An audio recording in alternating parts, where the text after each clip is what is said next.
क्योंकि यही बात आडवाणी जी ने कही थी कि अनडिक्लेयर्ड इमरजेंसी वाले हालात हो जाएंगे। तो आज हालात वही हैं। गवर्नर, जहां इनकी सरकार नहीं है वहां गवर्नर के जरिए, राज्यपालों के जरिए तंग किया जा रहा है। मैं भी उसका पीड़ित हूं। एक केरला के मुख्यमंत्री अभी जंतर मंतर पर आके गए। तमिलनाडु के मुख्यमंत्री अपने गवर्नर से तंग है। उनका गवर्नर भाषण ही नहीं पढ़ता, उनका लिखा हुआ विधानसभा में जो पढ़ना होता है बजट सेशन में। ममता दीदी को हर रोज तंग किया जा रहा है। हेमंत सोरेन को गिरफ्तार कर लिया। दिल्ली में अरविंद केजरीवाल साहब को जब भी कोई काम करते हैं एलजी टांग अड़ाता है बीच में। सुप्रीम कोर्ट के जरिए सरकार चलानी पड़ रही है। हम भी सुप्रीम कोर्ट में पहुंचे हुए हैं। आरडीएफ का पैसा 5500 करोड़ रूरल डेवलपमेंट फंड का पंजाब का रोका हुआ है। नेशनल हेल्थ मिशन का पैसा रोका हुआ है। 8000 करोड़ से ज्यादा पंजाब का पैसा रोक रखा है। हम कोई भीख थोड़ी मांगते हैं, वो हमारे टैक्स का पैसा है, पंजाब के लोगों का हिस्सा है, वो योगदान है। फिर गवर्नर्स के जरिए सुप्रीम कोर्ट में मुझे जाना पड़ा गवर्नर के खिलाफ कि जी बजट सेशन नहीं होने दे रहे। सुप्रीम कोर्ट में स्टालिन जी सुप्रीम कोर्ट में, केरला के मुख्यमंत्री सुप्रीम कोर्ट में, अरविंद केजरीवाल जी, हर बात पे सुप्रीम कोर्ट में जाना पड़ रहा था। सुप्रीम कोर्ट के 5-0 के बेंच ने कहा सर्विसेज जो हैं वो अरविंद केजरीवाल जी के पास, सरकार के पास रहनी चाहिए। सुप्रीम कोर्ट का 5-0 का फैसला नहीं माना। उसी दिन ऑर्डिनेंस जारी करके कहते नहीं, अरविंद केजरीवाल को काम नहीं करने देंगे हम। क्या अस्पताल बनाने वाला, आज दिल्ली में अस्पताल बनाने वाला, जिसने पूरे देश में हेल्थ क्रांति लेके आई, पैरासीटामोल की छोटी सी टैबलेट से लेके 40-50 लाख जो टेस्ट है फ्री हैं। आप लोग भी जाते होंगे, आपके रिश्तेदार, भगवान ना करे कोई ऐसी बीमारी हो। अस्पताल बनाने वाला जेल के अंदर सत्येंद्र जैन। दिल्ली में स्कूल बनाने वाला, जिसने लाखों बच्चे, गरीबों के बच्चे नीट, एमबीबीएस, आईआईटी में जाने योग्य कर दिए, मनीष सिसोदिया जेल के अंदर है। राज्यसभा में मोदी जी के खिलाफ उठ के बोलने वाला संजय सिंह अंदर है। अभी अरविंद केजरीवाल साहब को ले गए। मतलब मुझे समझ नहीं आती कि देश में लोकतंत्र है कहां है। टीवी पत्रकार कोई अगर ऐसी रिपोर्टिंग कर दे, पत्रकार को पकड़ के लेके जाते हैं। कोई यूट्यूबर के बारे में, कोई यूट्यूब वाला कोई बोल दे कुछ, उसके लिए कानून लेके आए, ये आपका कंटेंट जो है ये भड़काऊ है, हेट स्पीच माना जाएगा इसको। सबसे ज्यादा हेट स्पीच कौन देता है देश में? सबसे ज्यादा हेट स्पीच बीजेपी वाले देते हैं। गोली मारो, ये आतंकवादी हैं, इनको वोट दोगे तो आपके घरों में आएंगे। मतलब ये हेट स्पीच तो ये है ना। हम तो काम की राजनीति करते हैं, हम नाम की राजनीति नहीं करते। मैं पंजाब का 2 साल हो गए मुख्यमंत्री बने हुए। 2 साल में 43,000 सरकारी नौकरी देके आपके सामने खड़ा हूं। 2 साल में हमने 829 आम आदमी क्लिनिक बना दिए। 1.25 करोड़ से ज्यादा लोग वहां पे आके दवाई लेके ठीक होके चले गए।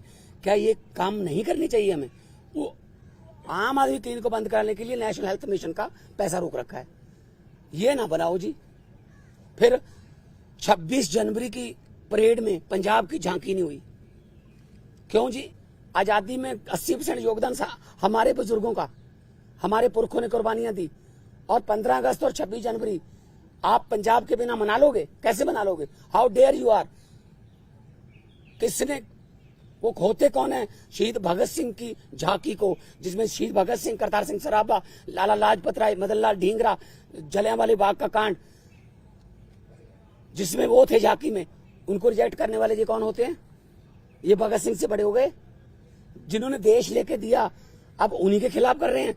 मुझे तो ये शक है, अगर इनका बस चले तो ये राष्ट्रीय गीत जन गण मन से पंजाब का नाम निकाल देंगे।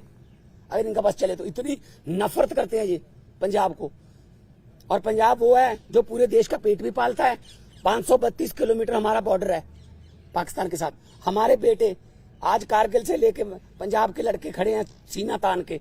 कोई भी दुश्मन की तरफ से कोई गोली आती है सबसे पहले पंजाबियों का सीना है। तो ये इतना हमें नफरत करते हैं। अब अरविंद केजरीवाल ने क्या किया, हम कहते रहे कि ये गिरफ्तार करेंगे, बहाना ढूंढ रहे हैं। मुझे ये बता दीजिए टाइमिंग क्या है। ये क्या चाहते हैं, विपक्ष का कोई भी नेता इस इलेक्शन में चुनाव प्रचार ना कर पाए। ये इलेक्शन छीनना चाहते हैं। 3 दिन पहले रशिया में क्या हुआ, 88% वोट पुतिन। 2030 तक, आगे 40 तक भी जाएगा। और वो 12% है, वो खराब हुई वोट है, उनके खिलाफ नहीं वोट डाल सकता कोई। तो ये भी तो पुतिन के रास्ते पर ही चल रहे हैं। फिर ये डिक्टेटरशिप है। आप रात को 8 बजे आ जाओ घर, 9 बजे तक सर्च करते रहो, उसके बाद ले जाओ, फिर देखते हैं बाद में रिमांड मांगेंगे, ये करेंगे वो करेंगे। अरे एक देशभक्त बंदा है वो। अगर पैसे कमाने होते, IRS ऑफिसर है Arvind Kejriwal, commissioner income tax का, उनकी पत्नी भी IRS commissioner Indian revenue service में। पैसे कमाने होते तो अपनी अच्छी भली नौकरी क्यों छोड़ते। तो इनको यही लगता रहता है कि हमारी तरह सारे ही, देखो साधु को सभी लोग साधु लगते हैं, चोर को सब चोर लगते हैं। इनके इलेक्ट्रिक बॉन्ड का क्या हुआ, 8,000 करोड़ के आसपास जब इलेक्ट्रिक बॉन्ड निकले हैं, कहते वो तो चंदा है। अच्छा अगर कोई अच्छे काम करे, कहते नहीं तेरा धंधा है। अभी मैं परिवार से मिलके आया हूं, बेटा और बेटी हैं, आगे के एग्जाम देने हैं उन्होंने, किसी मिलने जाना है, कोई किताबें सिलेबस की, उनको बाहर नहीं निकलने दे रहे। रिश्तेदारों के फोन आ रहे हैं, ये पुलिस से परमिशन लेनी पड़ रही है कि सर प्लीज इनको भेज दो अंदर। नहीं जी 2 बंदों को ही भेजेंगे, ये 4 हैं। हद है। बच्चों का क्या कसूर है जी, उनकी पत्नी का क्या कसूर है जी। तो ये सब कोई इनका किसी, मुझे ये बता दीजिए किसकी मानते हैं ये, सुप्रीम कोर्ट की मानते हैं? नहीं मानते। इलेक्शन कमीशन की मानते हैं? नहीं मानते। CBI की मानते हैं? नहीं मानते। नीति आयोग की मानते हैं? नहीं मानते। ये तो कमाल है, मतलब मैं ही मैं, हर जगह मैं ही मैं। सो ये बहुत ही निंदनीय है।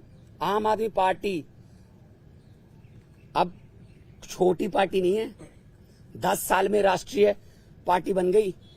10 साल में 2 राज्यों में हमारी सरकारें हैं, 10 हमारे राज्यसभा के मेंबर हैं, 1 हमारा लोकसभा का मेंबर है, 5 MLA हमारे गुजरात में हैं, 2 MLA हमारे गोवा में हैं, मध्य प्रदेश में सिंगरौली में हमारी मेयर है, और चंडीगढ़ का मेयर हमारा है। और वो तो पता होगा ना चंडीगढ़ का मेयर कैसे बना, फिर वो तो पता ही होगा ना कि ये डेमोक्रेसी है। फिर कैसे गिन रहा था वो, 36 वोट गिनने थे, 36 वोट गिनने थे, 36 वोट, कैमरे लगे हुए थे।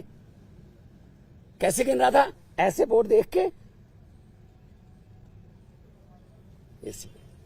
जब सुप्रीम कोर्ट गए तो जस्टिस साहब ने कहा कि दिखाइए कहां है वोट। ये वो 8 के 8 वोट उन्होंने वैलिड करार दिए। और पहली बार हुआ है जुडिशियल हिस्ट्री में कि कोई मेयर का नाम सुप्रीम कोर्ट ने जारी कर दिया कि ये मेयर होगा। तो अगर 36 वोट में से 8 वोट खराब कर दिए, मतलब ऑलमोस्ट 25%। मुझे इस बात का कोई हैरानी या खुशी नहीं है कि हमारा मेयर बन गया।